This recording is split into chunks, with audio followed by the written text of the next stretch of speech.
God's story. Daniel. So part of God's story is about a guy named Daniel, and it goes like this. Daniel was a Jew, which means he was part of God's special family. But when he was a young man, a king called Nebuchadnezzar, let's call him Nezer, came in from the city of Babylon and took over.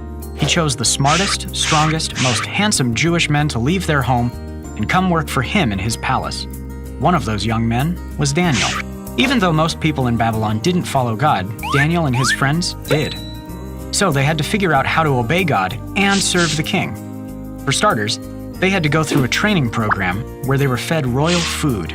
The problem was, King Nezer had also offered that food to idols or false gods. And since they followed God, they wanted nothing to do with idols. So, Daniel had an idea. He asked the chief of the king's staff if he and his friends could eat vegetables and water for 10 days instead. If they got too weak or skinny, they'd eat something else. Well, guess what? God made them even stronger than the men who ate royal food. God gave Daniel extra understanding, too. In fact, a few years later, the king had a nightmare. Nobody knew what it meant. Daniel told King Nezer that he would ask God to show him. God did. After that, King Nezer adored Daniel. He even said God was pretty great, which was a big deal, because the king didn't even think about God before that. But soon, he made it hard for Daniel to follow God again. That's because the king built a huge gold statue of himself, 90 feet tall. Anybody who didn't bow down to it would be thrown into a furnace. This time, Daniel's friends were the ones in trouble. Their names were Shadrach, Meshach, and Abednego. They told the king, "The God whom we serve is able to save us. But even if he doesn't, we will never worship the gold statue you've set up." So they got sent into the fire. Well, pretty soon the king looked into the furnace and noticed that there were 4 men, and they were walking around. An angel of the Lord was protecting Daniel's friends. They got out alive and didn't even smell like smoke. God didn't stop them from getting punished, but he did go through it with them. The king had never seen a God who would rescue like that. Afterwards, King Nezer didn't mind if Daniel and his friends worshipped God, but the king still worshipped idols too. So God sent him another dream, and Daniel told him what it meant.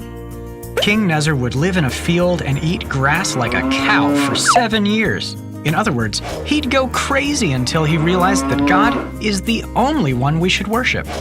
Kids, God doesn't want everybody to worship whoever they want. He wants everybody to worship him.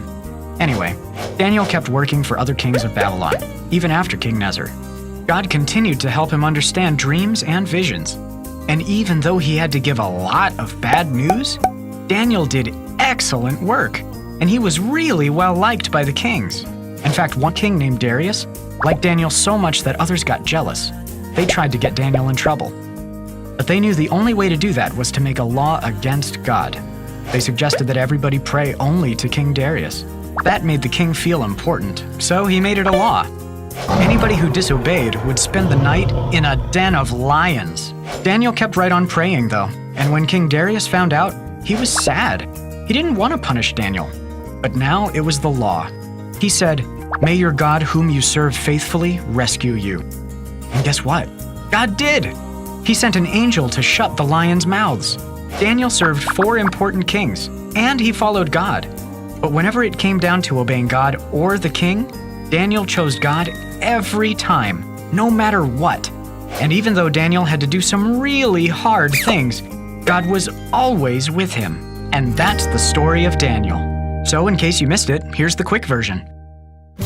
Daniel was taken to Babylon. He asked for vegetables. God made him strong. God gave Daniel understanding. Daniel's friends obeyed God instead of the king. They got punished. God rescued them. Daniel understood more dreams. He was the king's favorite. Others got jealous. Daniel obeyed God instead of the king. He got punished. God rescued him. Daniel served God no matter what. And that's a part of God's story.